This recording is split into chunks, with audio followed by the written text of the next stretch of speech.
El día de hoy nos vamos a hablar sobre la absorción de los nutrientes, como esta serie de químicos que vienen siendo absorbidos para ser aprovechados, porque el día como para sintetizar elementos como moléculas que nosotros podemos hacer nosotros y aprovecharlas para el metabólico.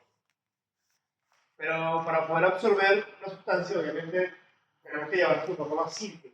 No es la única forma de poder llegar a llevar esto desde el medio externo a nuestra circulación y poder utilizarlo.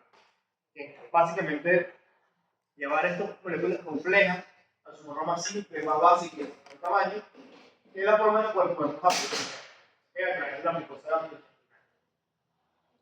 En este sentido, pues los principales elementos que vamos a estar presentes en la dieta los clasificamos como macronutrientes. Estos macronutrientes los dividimos en dos grupos: carbono, lípidos y proteínas. Y ahí hablamos de otros nutrientes que son quizás menos importantes, como las vitaminas, minerales y todos los electrolitos, pero en general hablamos de tres grandes grupos. Entonces, si obviamente el sistema gastrointestinal no puede absorber un pedazo del carne completo, entonces esto tiene que llevar un proceso en el cual vaya a llevar de forma más simple las proteínas para poder llegar a absorber. ¿Okay? Igual con los hidratos de carbono, igual con el mismo. Entonces, primero hay un proceso de digestión para poder llegar a un proceso de absorción. Y vamos a ir hablando de algunos de ellos, primero de los carbohidratos y luego de los lípidos, para comprender cómo funciona. Uno me recuerdo de los que dieron química, creo que ¿cierto? ¿Cómo está compuesto un hidrato de carbono? Son cadenas largas, ¿eh? Pero son cadenas largas de qué? ¿Son polímeros de qué? De monosacáridos. Que están bien por el ácido glucosídico formando cadenas largas, ¿cierto? Puede ser poliosacáridos, como sea, pero básicamente son estas moléculas de acá, donde tenemos monosacáridos unidos por el ácido glucosídico, donde una molécula está un grupo hidroxilo, le toma un átomo de hidrógeno y se libera agua, ¿cierto? Entonces, para que se unan. Así se van formando muchos enlaces y dan lugar a cadenas largas. Entonces, estos hidratos de carbono que consumimos pues están formados en enlaces 1,4, enlaces 1,6, enlaces 1,4. Bueno, básicamente el proceso de digestión va a ser de incluir todo esto. Llevar esas cadenas largas, no esos polímeros de monosacáridos, a su forma simple. Cada monosacárido es. Porque es la única forma en la que vamos a absorberlo. ¿Okay? Entonces, las enzimas digestivas que van a estar encargadas de esta función, lo que van a hacer es que agregar el ion de hidrógeno, agregar el ion OH al deportero OH, es decir, molécula de agua, para romper ese enlace entre la hidrólisis y por ende ir obteniendo la forma más simple de hidratos de carbono, que son los monosacáridos. ¿Sí? Y así poder absorber. Entonces, los principales hidratos de carbono que vamos a tener en la dieta van a ser tres grupos principales: sacarosa, la lactosa y el almidón. ¿Sí? De hecho, ya vamos a ver que principalmente es el almidón. El almidón es un hidrato de carbono que se encuentra presente en cualquier alimento que no sea origen animal. ¿Sí? De hecho, las papas tienen muchísimo almidón. Entonces, el almidón va a ser nuestra principal fuente de carbohidratos. En segundo lugar, la sacarosa y la lactosa. Entonces, este proceso de digestión va a comenzar en el agua. ¿Okay? El primero que va a tener función es la alfa-amilasa salival, ¿okay? Que la produce la pancreas. ¿Okay? En respuesta a la llegada del alimento, ya vamos a ver la última fase de secreción, cómo se secreta, pero el punto es que aquí actúa la hialina. ¿Okay? La hialina. ¿Okay? Cuya función, aquí se cuestión de química, pero para que más o menos lo comprendan, vamos viendo, es romper los enlaces 1,4. Los enlaces 1,4 son los que permiten formar la cadena larga. Luego las ramificaciones son enlaces 1,6. ¿Cierto? Bueno, entonces, esta alfa-amilasa, pues es hialina, lo que va a hacer es romper estos enlaces. Romper estos enlaces mediante la reacción de una molécula de agua, lo que permite ir transformando el almidón, esa cadena larga, en moléculas de maltosa. Y la maltosa es un disacárido formado por dos monosacáridos que son ¿cuál?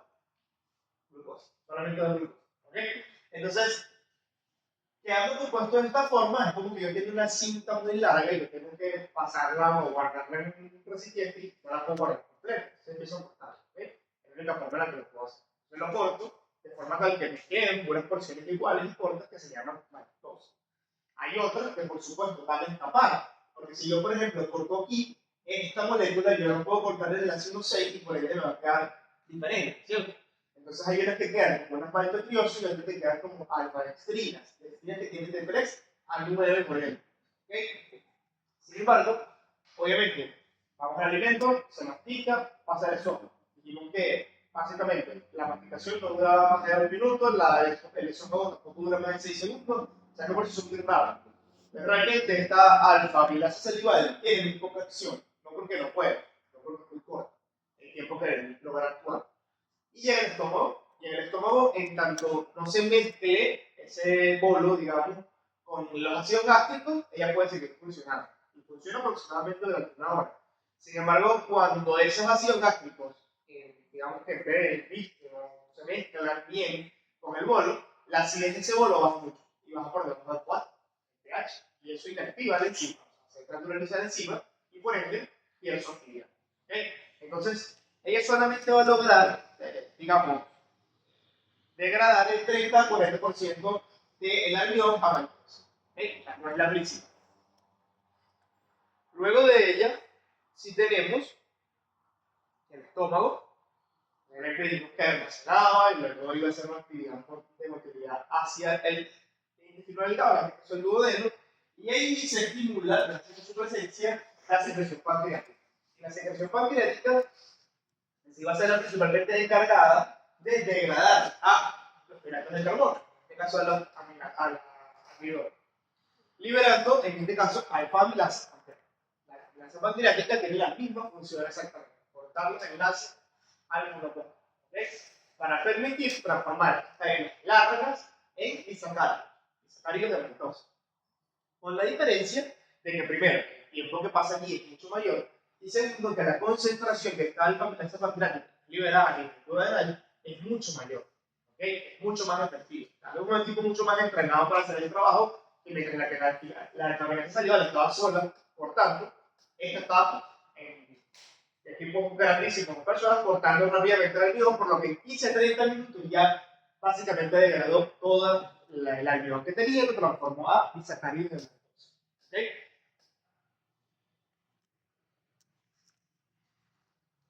¿Qué pasa? Esto sigue avanzando, sigue avanzando, sigue avanzando. ¿Okay? Digerimos entonces esos polímeros grandes en disacáridos, en, si acaso, maltotriosas y dextroamantinas, que son solamente de 3 a 9 moléculas. ¿Okay? Entonces, hay otra que puede llegar a actuar en el intestinal. Una vez que esa maltosa, esos disacáridos, llegan al borde del cepillo, ¿okay? Allí hay en el epitelio intestinal 4 enzimas. Vamos a ver acá. Ahí comenzamos con el almidón, la tiarina degradada al 20-40% y luego la clase pancreática quedamos con maltosa, maltotriosa y polímeros de 3 a 9 moléculas de glucosa. ¿Okay? Tenemos maltosa y alfa-dextrina. En este sentido, una vez que llegamos al epitelio intestinal, ahí actúa la maltasa y las alfa-dextrinas, que básicamente van a agregar la maltosa en todo y lo dividen en dos monosacáridos de glucosa. ¿Okay? Glucosa solamente. Y las alfa-dextrinas también van a agregar alfa-dextrinas que tenían ramas. Estas alfa-dextrinas sí tienen la capacidad de cortar los enlaces 1,6, entonces cortan 1,6, 1,4 y que nos queda solamente glucosa. Por eso la mayor parte de la dieta tiene almidones y se degrada glucosa. Sin embargo, también ingerimos otro tipo de hidratos de carbono que son la lactosa y la sacarosa. En este sentido, el intestino cuenta con dos enzimas, la lactasa y la sacarasa.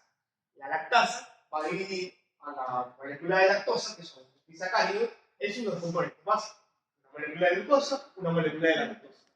Y la sacarosa, o la sacarasa, mejor dicho, va a dividir de nuevo a ese disacárido por dos moléculas en sus dos principios básicos, una glucosa y una fructosa.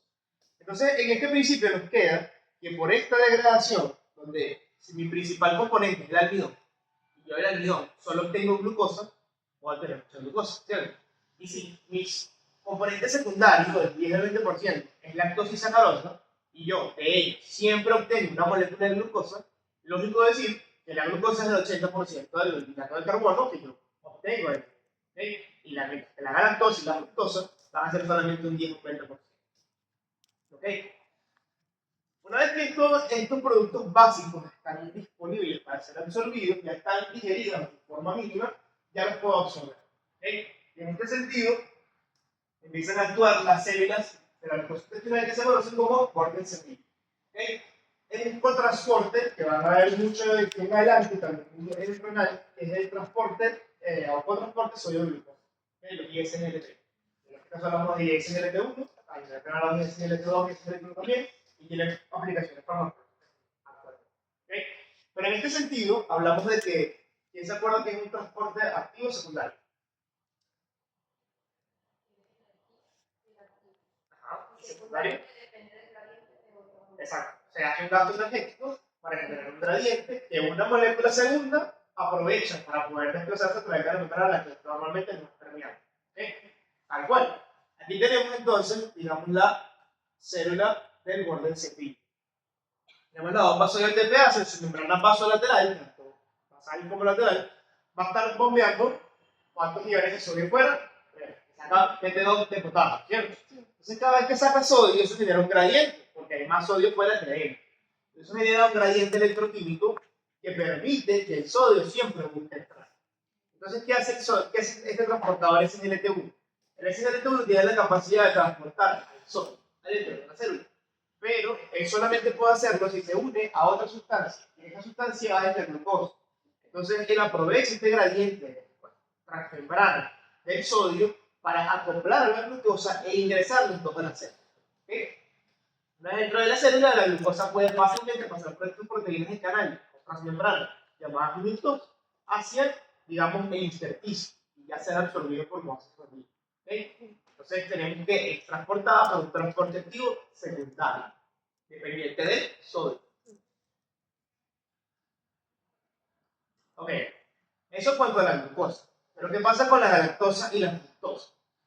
En primer lugar, la galactosa sigue exactamente el mismo camino de la glucosa. Es decir, si igualmente es transportada por un transporte activo secundario dependiente del sodio. Igualmente, la bomba sodio-potasio crea un gradiente electroquímico del sodio que la galactosa aprovecha para poner ese SGLT1, introducirse a la célula y de ahí al GLUT2 y pasar. Mientras que la fructosa tiene un transporte facilitado. El transporte facilitado es el mismo que estaba dado por proteínas membranas, que permite su paso. En este caso, sobre el GLUT, pero es el GLUT5. El GLUT5 permite que la fructosa pase desde la luz intestinal a través del GLUT al interior de la célula y luego este pasa del GLUT2 hacia el intersticio y de ahí a la circulación sanguínea. ¿Okay? Entonces, la lactosa y glucosa son absorbidas mediante el transporte activo secundario dependiente del sodio. Mientras que la fructosa es absorbido por un mecanismo de transporte facilitado. ¿Entiendes? Ok, eso es en cuanto a los carbohidratos. Ahora los lípidos. De los lípidos que ingerimos, casi todos los lípidos están en forma de triglicéridos. ¿Okay? Básicamente es una molécula de glicerol con 3 cadenas de ácido graso. ¿Okay? Molécula de glicerol con 3 moléculas de ácido graso. En la cual cada una, cuando formaste el acético éster, se libera OH y un hidróxido y un hidrógeno para generar una molécula de. Hacemos un triglicérido, hacemos 3 moléculas. ¿Cierto? Entonces, lógico pensar que si yo tengo que obtener la forma más básica de los ácidos de los lípidos, que son los ácidos grasos, le voy a agregar hidróxido. Voy a romper los enlaces con moléculas de agua para liberar estos ácidos grasos y luego que quede su forma más básica, simple, más sencilla, más pequeña, lograr absorber. ¿Cierto? Ok. Entonces, básicamente, esas enzimas digestivas van a agregar las moléculas de agua para separar estos ácidos grasos. En primer lugar, esto comienza en la boca, igualmente. Sin embargo, la actividad que vamos a tener en la boca en este caso es incluso menor que el alfa o el ácido. ¿Okay? Aquí tenemos la limpasa lingual. La limpasa lingual actúa en la calidad, pero su actividad es muy poco. ¿Okay? Básicamente, ella solamente va a lograr, digamos, escindir en cuanto al triglicérido menos del 10% de lo que su actividad es básicamente despreciable en cuanto a pero existe y tiene su parte de función. ¿Ya? Mientras que lo primero que tenemos que hacer en el proceso de digestión de las grasas es emulsificar. Y quiero que se entienda. Usted tiene un vaso de agua con un aceite, obviamente el aceite se va solo y se va junto y con una gota grande y el agua por otro lado, ¿cierto? Las enzimas que se encargan de degradar estos líquidos son hidrofílicas. Al ser hidrofílicas, ellas no pueden actuar en el centro del líquido, ¿cierto? Solamente pueden ir actuando en partes de superficie, ¿cierto? Porque no serían hipofílicas. Entonces, si yo tengo solamente una gota grande de grasa, yo nada más podría actuar en su superficie y tengo un poco de superficie de contacto. ¿Qué me interesa a mí y lo que le interesa al sistema gastrointestinal? Separar esto en muchísimas, muchas gotas de líquido para tener mucha más superficie sobre la cual actuar. Dejar el núcleo no sea tan grande para poder actuar sobre moléculas más pequeñas o gotas más pequeñas y poder ir digiriendo. ¿Se entiende? Vale. Entonces, lo primero que va a hacer esto es el estómago. El primero que va a hacer es esto. Él dice que el estómago hacía el tipo de movimiento. Bueno, hacía el movimiento de mezcla, concentración en su píloro, y eso permitía que se vayan mezclando las cosas con los ácidos gástricos. Los ácidos gástricos por sí mismos no tienen una función de digestión del líquido. Pero cuando ese proceso de movimiento, ¿okay? O ese movimiento de mezcla o de batir, como si ustedes, tanto como si le dan un vaso que tiene aceite y lo mueven mucho, por algún momento él se va a quedar separado de esa cosa, ¿cierto? Luego va a unirse de nuevo. Esa mezcla que hace el estómago, que impactó como una batidora, ¿okay? Para mezclar eso, también genera esto mismo, de forma transitoria. Pero él va a ir pasando eso al duodeno. Entonces, el proceso de emulsificación empieza en el estómago con esa actividad. Ahí existe cierta lipasa gástrica, pero realmente tampoco tiene mucha actividad, al igual que la lipasa lingual. Donde sí vamos a actuar es a nivel del duodeno. ¿Por qué? Porque en el duodeno, una vez que llega, se empieza a secretar la secreción hepática que no contiene enzimas, que es la bilis. Y la bilis, si bien no contiene enzimas, contiene muchos ácidos biliares, y además contiene lecitina, o fosfolípidos lecitina, que tienen son unas moléculas que tienen una característica muy importante, y es que son moléculas antifáticas. ¿Saben lo que es una molécula antifática?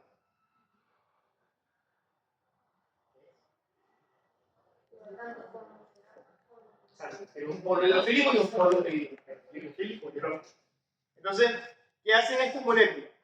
Básicamente, como el medio intestinal es un medio muy acuoso, ellas se distribuyen alrededor de las gotas de líquido que ya se separaron en la motilidad gástrica para evitar que se vuelva única. La tensión superficial del agua con su interfaz con el aceite hace que, o las grasas, mejor dicho, hace que estas tengan mucha tendencia a formar enlaces entre ellas para mantener fluidez entre ellas, separar o crear una interfaz entre aceite y agua. Entonces, lo mismo pasa en el intestino. Estas moléculas tienen una gran fuerza de tensión superficial y buscan unirse entre sí. Lo que evita que eso pase es los ácidos biliares, y la lecitina, que son estas moléculas que actúan como, digamos, como forro, como protector o como sea, como bolsa, que cubre esto y evita que ya se sigan mezclando. Y permite que sigan siendo unas moléculas bastante pequeñas para que solo en superficie puedan actuar así. Entonces, ¿cuál es su función? Reducir la tensión superficial para evitar que estas moléculas vuelvan a unirse. Esa es su única función. ¿Y qué pasa? Que con esta baja tensión superficial, incluso los movimientos de mezcla del intestino, los movimientos de propulsión o de segmentación de mezcla, pueden separar estas moléculas. Como yo reduzco la tensión a la capacidad de estas moléculas de grasa de dividirse entre sí, o de formar enlaces entre sí, ante cualquier movimiento yo logro separar. Y logro obtener gotas de líquido muy pequeñas para poder actuar sobre ello. Esto lo debo aumentar hasta 1000 veces la superficie de contacto original que tenía la molécula o el líquido de superficie. Entonces, si yo tengo el glicerol, o el glicerol, básicamente era un glicerol y dos ácidos grasos, yo cuando rompo esos enlaces mediante hidrólisis, obtengo un producto final, que son dos moléculas de ácido graso libre y dos monoglicerol. O sea, un glicerol que sigue unido en su puerto 2 con un ácido graso. ¿Okay? Entonces,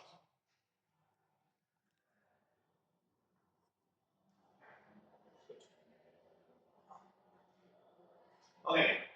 Entonces, este hidrólisis es reversible. O sea, es un proceso que está guiado como concentración. Entonces, si yo de repente estoy cortando, estoy, digamos, separando estos ácidos grasos, estoy envolviendo, digamos, los envuelvo. Yo veo que tengo un cerro enorme aquí de líquidos envueltos, probablemente desde hacerlo. ¿Okay? Me detenga y no nada más voy a tener mucho, para que lo voy a hacer.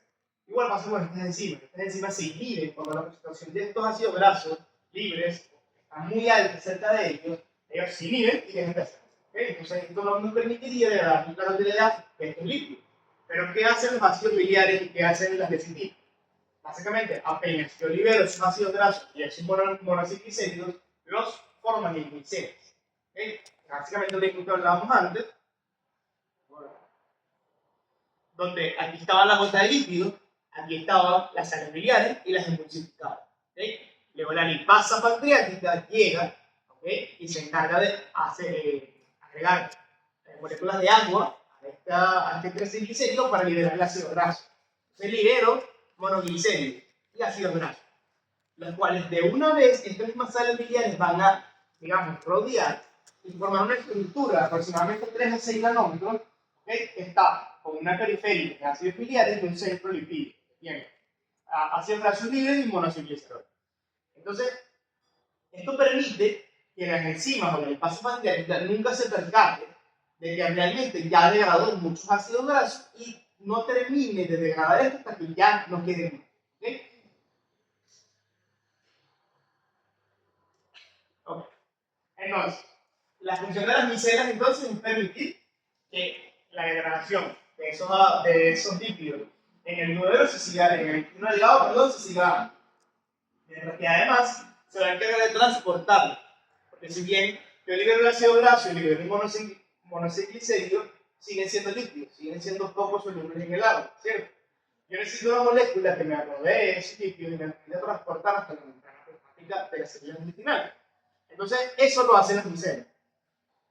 Básicamente, se encargan de desplazar, de transportar, ser como transportador de estos ácidos grasos que quedaron libres hacia el borde de las microvellosidades intestinales. ¿Okay? Allí, como los lípidos son obviamente liposolubles, es una capa, pero altamente liposoluble, estos lípidos logran difundir a través de ellos. ¿Okay? Entonces, al difundir a través de ellos, finalmente a través de sus uniones o sus espacios intercelulares, ingresan al interior de la célula. Y una vez allí, pasan por dos procesos. En primer lugar, pasan al retículo endoplasmático liso. ¿Okay?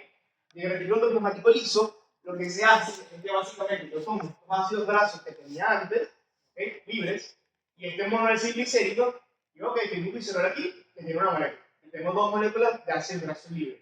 Yo los uno, recupero mi triglicérido y los puedo transportar. El retículo endoplasmático liso lo que hace es agregar esos ácidos grasos al monociclicérido y volver a formar, esta vez dentro de la célula, cuando ya lo absorbí, el triglicérido.